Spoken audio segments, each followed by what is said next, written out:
Senjibet Elma, des actualités uniques, dynamiques et renversantes dans le journal TV. Sanlam, vivez en toute confiance, l'assurance qui vous donne le choix. Lulchanao ni fampalalam-baovao.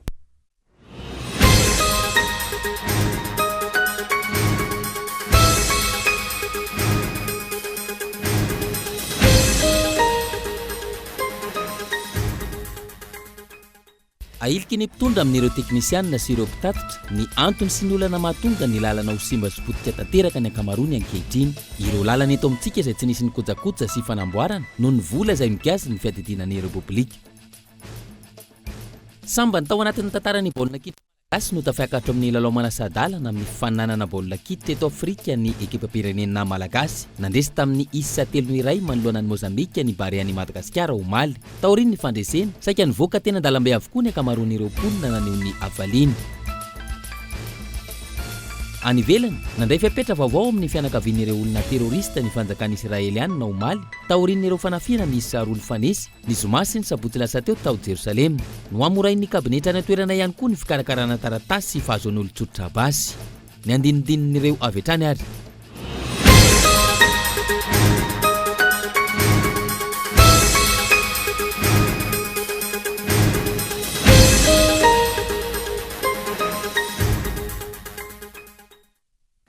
Ankafarina tompo lasy tompo vavy no tokoa mitsidika ny tokona barabaratsika amin'ity aliny alahady fa 7 ny volana janoary taona 2024 ity asako ampanajana anaraka ny fotoana ny fampalalamba vao amin'ity alina ity hatramin'ny farany.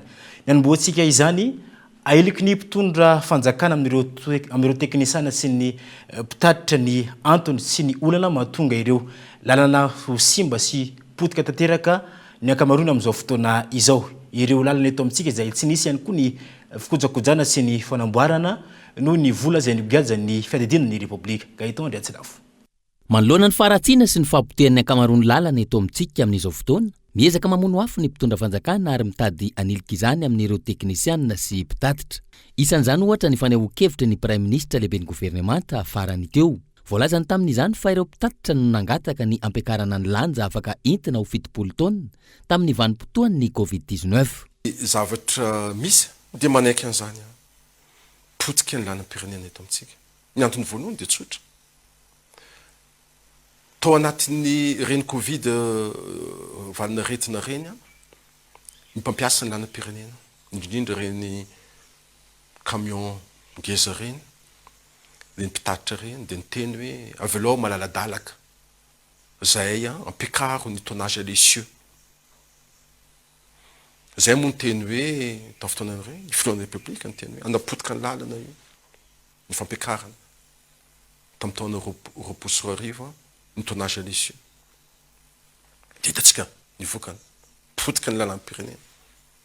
Raha io fanehoan-kevitry ny Prime Ministre io, isan'ny tomponatoka amin'izany ireo mpitatitra. Ny fanjakana nefa no nanome lalana ka ho afaka nitondra mihoatra ireo mpitatitra nandritra ny fandalova ny valanaretina Covid-19 teto Madagasikara.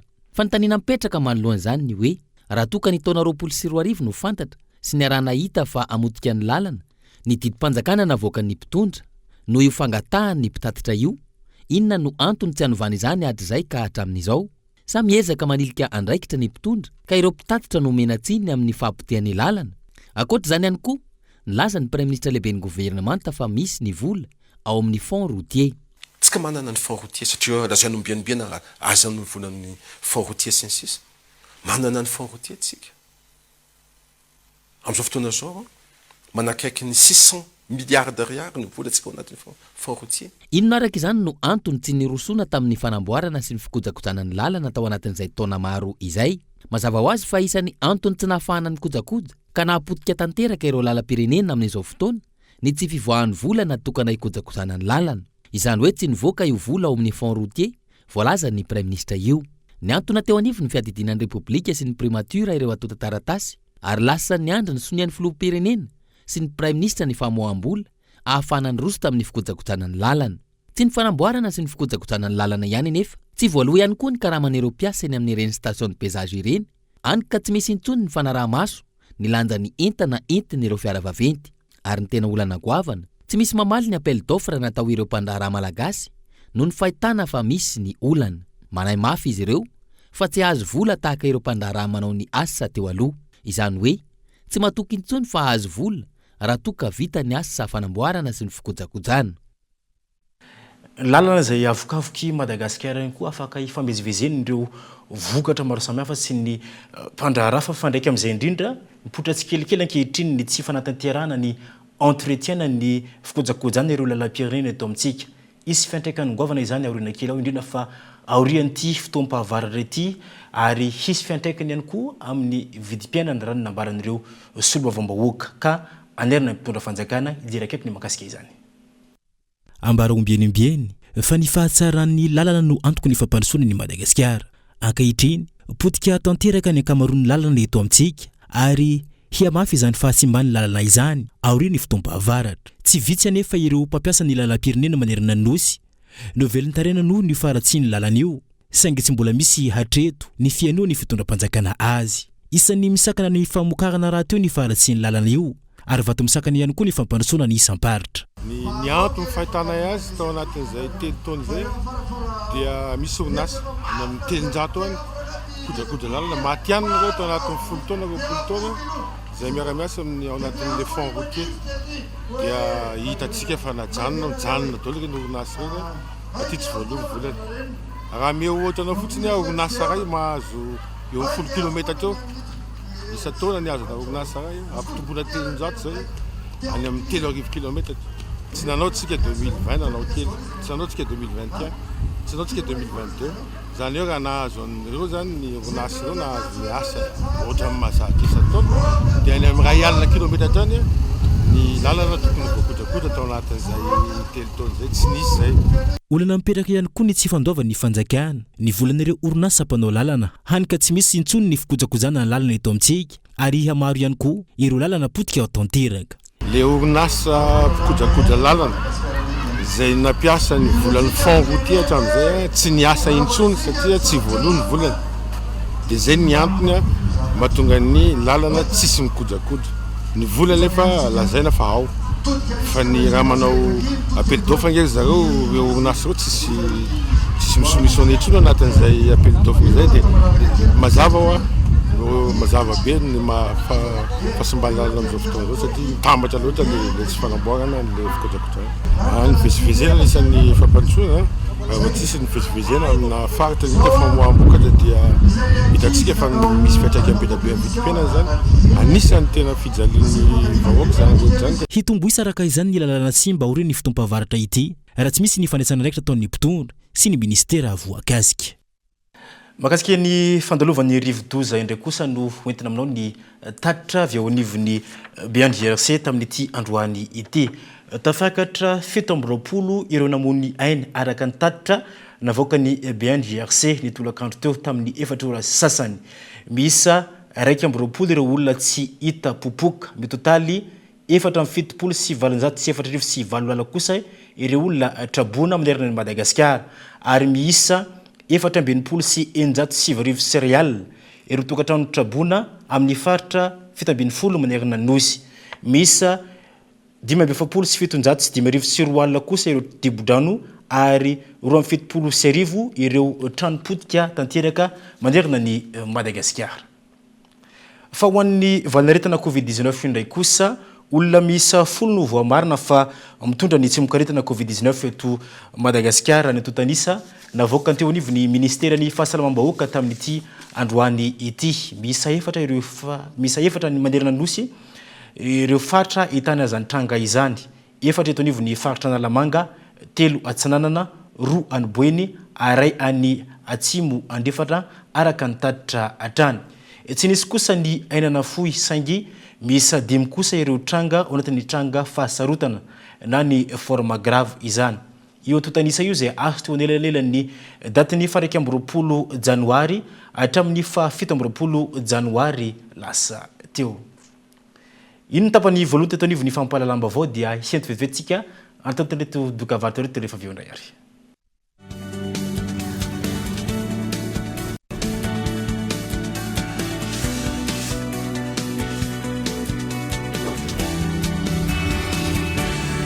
Finday kadu smartphone na vaovao be S Prime finday raitra ifandraisanao maharitra amin'ireo akaiky anao amin'ny vidiny 399 000 ariary.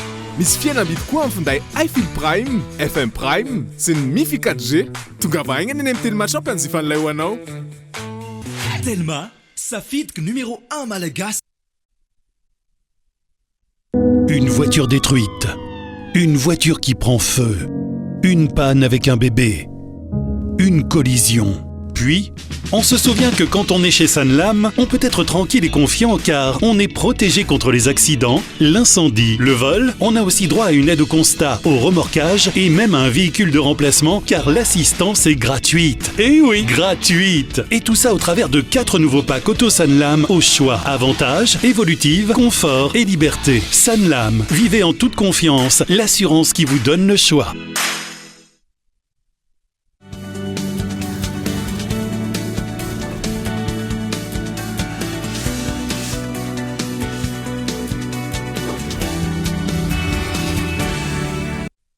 Tafiverina satsika anatin'ny fampalalamba vao anatin'ny tapany faharoa dia mbola anenganana ohatrany anaraka izany hatramin'ny farany. Ny tantarany Ambohijanahary indray no entina aminao anatin'ity fanadadiana manaraka ity. Ambohijanahary izay isan'ireo vohitra nipetrahan'ireo mpanjanaka ary ny hena tao anatin'ny tifitry ny tafondro ny mpanjaka Ranavalona fahatelo saingy vitsanisa no mafantatra ity toerana ity sy ny tantarany. Ndeha rahantsika anatin'ity fanadadiana manaraka ity. Tahaka ny mazatra isaky ny alady ariva tahaka izao eto amin'ny ivon'ny fampalalamba vao ny Kolo TV FM dia ndetsika mpafantatra indray ny toerana anankiray izay manatara fofoazana amintsika ny tantarana izay manana ny maha izy azy tao Madagasikara ka eto indrindra Meso Iandry izy dia anisan'ny mpitardiany koa zanaky ny faritra aty amin'ny laoty aty ampafantatra antsika ty toerana anankiray manaraka ity. Mety eto alohantsika eto ity moa zany ty le antsoina hoe Ambohijanahary ty vohatra eto alohany eto ity. Ambohijanahary na tonga an'le hoe Ambohijanahary ty vohatra nampiana Zanahary zay no natonga an'le hoe Ambohijanahary. Ty eto amin'ity vohatra ity zany ty taloha dia avo be izy ty. Zany hoe ty vohatra Ambohijanahary ty no nahetsin'ny mpanjaka Radama voalohany dia ny tany avy eto amin'ity Ambohijanahary ty zany no nanotofana nanaovana ny Mahamasina iny. Eto le misy tafondro mipoaka isaky ny 26 juin zany hoe raika ambinifolo isan'ireo tafondro ireo. Zany hoe ty eto amin'ity moa zany eto zany no antsoina hoe niova le hoe Ambohijanahary niova hoe lasa hoe Fort Voiron. Zany hoe Voiron io anarana général frantsay. Teto no antsoina hoe deuxième base militaire français tamin'ny époque coloniale. Zany hoe tamin'ny andro fanjanahantany zany dia teto no nametsahan'ny frantsay ny toby miaramilana fa ny première base militaire français zany atsatsinana anazy antsoina hoe Fort Duchesne. Raha ny fantatra général frantsay misy roa ny général Duchesne sy Voiron no nitifitra tafondro ny mpanjaka Ranavalona fahatelo tao anaty rova ny taona 1970 ary lasa zanatany frantsay i Madagasikara. Ao amin'ity vohitra ity no ipetrahan'ireo fitaovam-piadiana nampiasain'ny mpanjanaka tamin'ny fotoan'androny. Itsily izy efa mivadika hitantsika amin'izao ty colline militaire zany hoe amin'ny miaramila zany ty vohatra ity miaramila daholo no mipetraka eo ary eo no higarina an'le arsivanahary manampiasaina tamin'ny fanjanahantany. Zay mahatonga an'le hoe eo no mirefitra ny tafondro mirefitra isaky ny fetin'ny fahaleovantena. Tsy maintsitsika raha vao mipoaka zany ny tafondro dika zay hoe mbola velona mbola matanjaka fa rehefa tonga ny colonisation ohatra dia navadika daholo ny tafondro rehetrarehetra zay misy teto amin'ity toerana ity. Zay mahatonga an'le rehefa tonga any mivila tafondro dia mioaka daholo satria tonga ny vazaha dia tsy mahazo tifitra intsony ny tafondro fa nahoaka daholo. Toerana manan-tantara hafa indray no entina aminao anatin'ny fampalalam-baovao ny alahady ho avy izao. Pezin'izay kolotsaina izay hatrany maro ireo tanora manan-talenta amin'ny fandizana eto Madagasikara raha ny nambaran'ireo mpiantsehatra amin'ny dihy tamin'ity roany ity. Ho fanehoana izany talenta nanan'ny tsirairay izany ny salantaona maro ihany koa no nomena sehatra tamin'ny alalan'ny fampisehoana androany teny amin'ny sisy Ivato.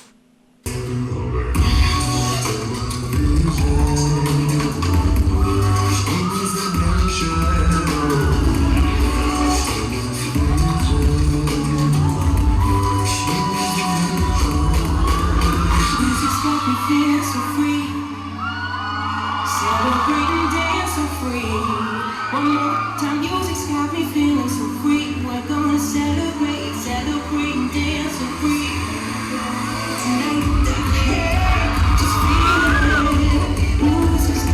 Manomboka mivelatra ny tontolon'ny danse urbaine hip-hop eto amintsika, tsy mifidy salatona, saika mana-talenta fandizany izany avokoa ny ankamaroany maro raha ny nambaran'ity mpampianatra dihy ity. Ho fanehoany izay talenta ananany tsirairay izay, nisy androany hetsika ara-koltoraly sy hetsika ara-javakanto no karakarain'ireo mpisehatra amin'ny fampianarana ny danse urbaine hip-hop. Efa hitanay hatramin'izao zany amin'izao fotoan'izao dia efa maro be ny ankizy mana-talenta satria izay moa mahatonga an'ilay hoe efa ankizy efa 300 zao no hiakatra tsehatra androany mpianatra atao aminay nefany ny tena hoe inscrit efa 700 élèves eo fa manao spectacle androany 300 élèves dia izany hoe anatin'ireo mpianatra ny rehetrarehetra ireo efa tena hita hoe maro be ny ankizy kely na ny lehibe na ny tanora moa izany mana-talenta anatin'ilay resaka hoe tontolon'ny dia izay indrindra moa ny antony karakaraina hetsika ohatr'izao mba hoe anehoany zareo an'izay talenta izay satria ny aminay ilay mpandia miakatra saina ohatr'izao no fomba anankiray hoe ahafahanay misehatra mampiseho ny talentan'ireo ankizy ireo.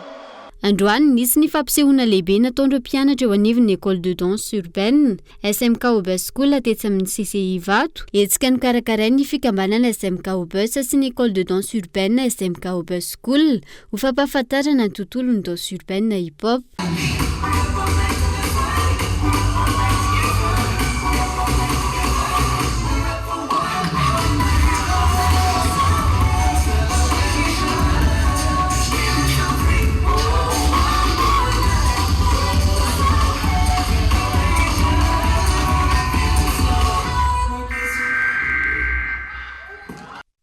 Ananan'ny malagasy tokoa izany talenta izany fa raha teo ny lafiny dia fa dia sambany ihany koa teo amin'ny tantaran'ny baolina kitra malagasy no tafiakatra eo amin'ny dingany malatsadalana ny fiainanana ny lalao ho an'ny baolina kitra eto amin'ny fiadinany tompon-dakany Afrika ho an'izay taranja baolina kitra izay. Nandresy ny ekipany Mozambika tamin'ny isa 3-0 ny Barine Madagasikara ny andro mbaly taoriana izay fandresena izay dia nisy ihany koa ireo fifaliana maro samihafa naseho ny malagasy teto toerana taon'izay vokatra azo ny Barine Madagasikara izay.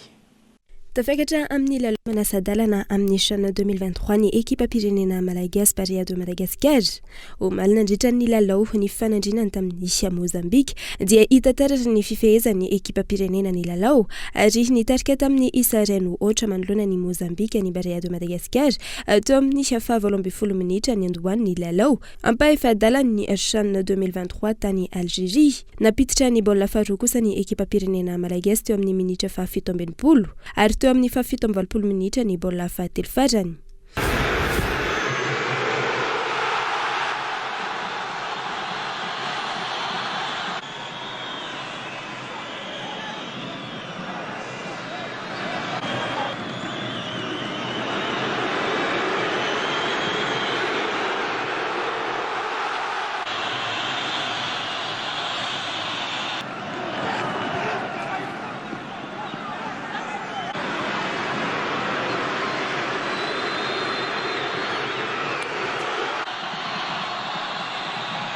Tanany afalian'ny malagasy ary nivoaka ny tokantranony ary nanao ny afaliany teny amin'ny Arabia niaraka tamin'ny orakoraka ny tsioka sy filisha ny velvolany sy ny maroaf.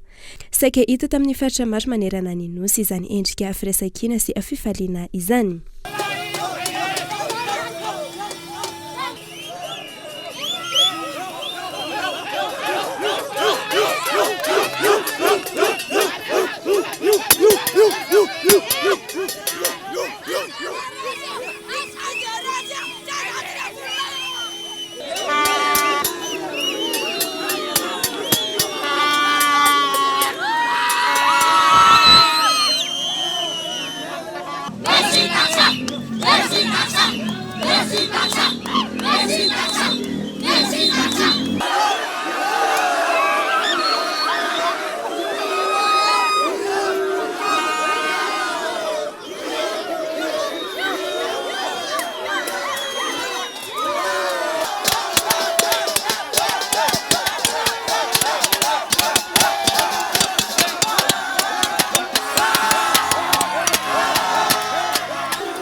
Ny talata faraka amin'ny 3 janoary ho avy izao ny lalao manasa-dalana ifanandrina ny ekipa pirenena Barea de Madagascar amin'ny ry a Senegal amin'ny 10 ora aty amintsika kosa no hanaovana izany lalao izany ary hivantana amin'ny televiziona malagasy. Ho an'ny marisaka iraisam-pirenena indray kosa nandray fepetra vaovao amin'ireo fianakavian'ireo olona terrorista ny fanjakana israeliana ny androny omaly taoriny ny fanafiana misesy indro ny zoma sy ny asabotsy lasa teo tao Jerusalem no amorainy ny kabinetra any antoerana ihany koa ny fikarakarany antotantaratasy fahazahorin'ireo olon-tsotra mitazona zany basy izany fanadina eo amin'ny sariny France 24. Tovolahy palestiniana iray indray no nitifitra fianakaviana juifa iray ny sabotsy maraina teo tao amin'ny fatra palestina iray avy hatrany hadia nitifitra ity tovolahy ity ireo mpitandro ny filaminana ka raim-pianakaviana iray sy ny zanany iray no naratra vokatra izao afitifirana izao efa avoasambotra ary manaraka fitsaboana any amin'ny hôpitaly kosa ilay tovolahy 13 taona. Izao tranga izao izay ny tranga ny ampitso ny fanafiana izay nahafatesan'olona 7 tao Jerusalema ihany. Netsika arety nataony ireo mpitandro ny filaminana israeliana ka nahafatesan'olona palestiniana miisa 7 no nahatonga izao fihetsiketsehana izao raha ny fanazavana. Nanao fanambarana ny praiministra palestiniana fa tsy hijanona amin'izao ka nandray fepetra ireo tompon'andraiki-panjakana fa tsy hisitraka ny zony rehetra intsony ireo fianakaviana ireo terrorista. Nambarany ity praiministra ety hatrany fa tsy anaiky ary amaly amin'ny alalan'ny mpitandro ny filaminana ihany koa izy ireo. Dia izay ko tompoko lasy tompoko vavy no entiko mamarana ny fotoana ny fampalalam-baovao tamin'ity alina ity. Isaraka anao tana tokantrano naraka ny fotoana ny fampalalam-baovao antsika hatramin'ny farany dia mirary herinandro mahafinaritra ho feno fahasaovana sy fahasalamana ho antsika rehetrarehetra. Ny teny hoentsika mitsakotsako ity herinandro ity indray dia ny hoe ny soa atao levenam-bolo fa ny loza atao fa ny ratsy atao loza miatona. Sova tsara tompoko.